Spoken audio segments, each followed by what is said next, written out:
नमस्कार साथियों, खोजराम IAS academy आपका स्वागत है। तो आज के इस वीडियो में हम बात करने वाले हैं कुंभ मेले के रिगार्डिंग। जी हाँ दोस्तों, जैसा कि आपको पता है प्रयागराज में महाकुंभ का आयोजन हो रहा है और 12 साल बाद ये आयोजन हुआ है।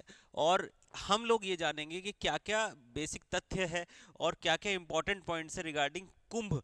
जी हाँ, तो बात शुरू करते हैं हमारे आज के वीडियो को और देखते हैं क्या क्या इंपॉर्टेंट चीज़ें हम लोग डिस्कस करने वाले हैं रिगार्डिंग दिस महाकुंभ मेला, जो कि 2025 में लग चुका है और करीब करीब 50 दिन के आसपास ये पूरा का पूरा मेला चलेगा।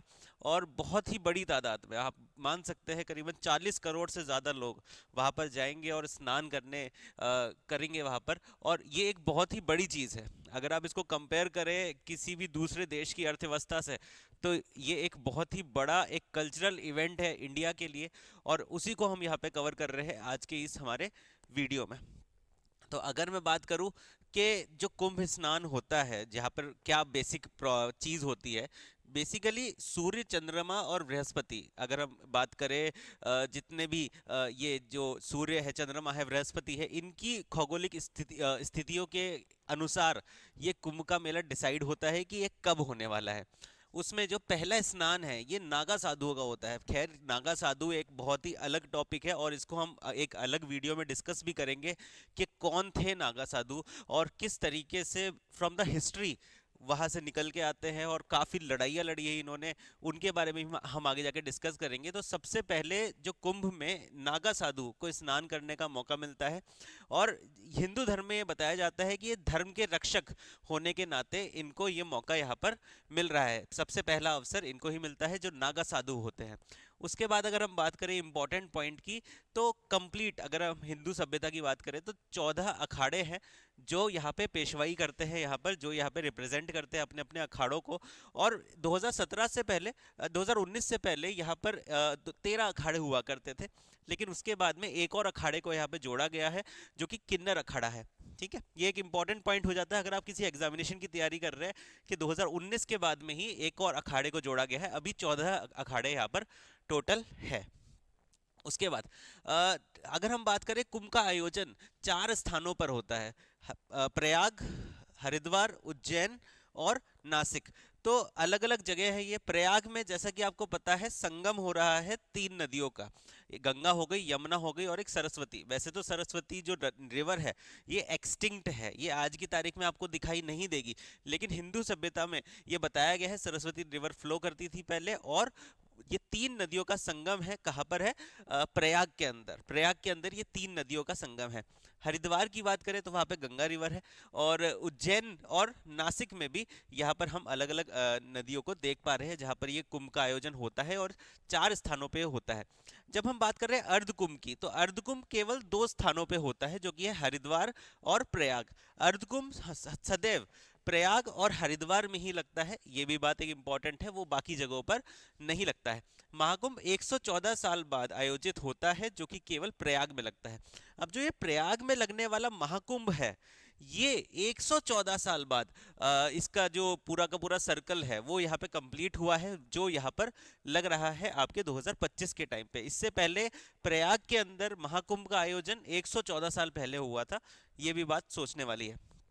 आगे बात करें कि हिस्टोरिकली किस तरीके से हम इसको समझ सकते हैं, एज एन इंडियन हिस्ट्री क्यों ये चीज़ इंपॉर्टेंट हो जाती है, उसको यहाँ पे समझते हैं। तो हर्षवर्धन एक राजा थे और हर्षवर्धन पौराणिक ग्रंथों में कुंभ का संबंध सागर मंथन से माना जाता है, लेकिन कुंभ में वर्तमान स्वरूप देने वाले हिंदू सम्राट हर्षवर्धन माने जाते हैं। तो हर्षवर्धन की एक बहुत ही अहम भूमिका है इस पूरे कुंभ के प्रोसेस को स्टार्ट करने के लिए।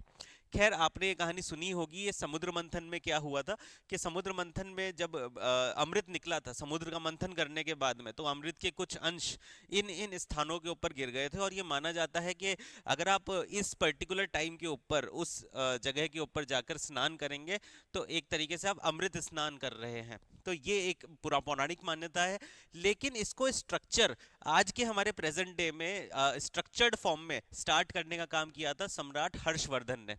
और उनकी जो मदद की किसने की थी, उसको पूरा स्टैब्लिश किया था पूरा पूरा का पूरा शंकराचार्य ने। कुंभ के नियम बनाए थे और जो पूरी की जो प्रोसेस है कि भाई 12 साल बाद लगेगा और इस स्थिति के हिसाब से 12 साल बाद लग रहा है, ये किसने डिफाइन किया था? शंकराचार्य ने यहाँ पे डिफाइन यहाँ पर किया है।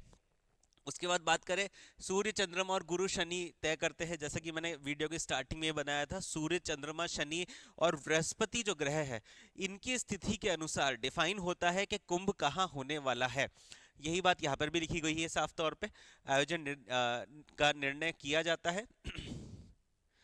अगर हम बात करें साधु संत और श्रद्धालुओं का मेला, तो जैसा कि मैंने अभी आपको स्टार्टिंग में ही बताया था, 40 करोड़ से ज्यादा लोग यहाँ पर कुंभ का स्नान करने जाएंगे और 50 दिन तक ये कुंभ का आयोजन यहाँ पे चलेगा, जो कि प्रयागराज में अभी चल रहा है। इस दौरान देश भर के साधु संत श्रद्धालु यहाँ पर आके तांता लगा रहता है, और it is very important boost for the economy also.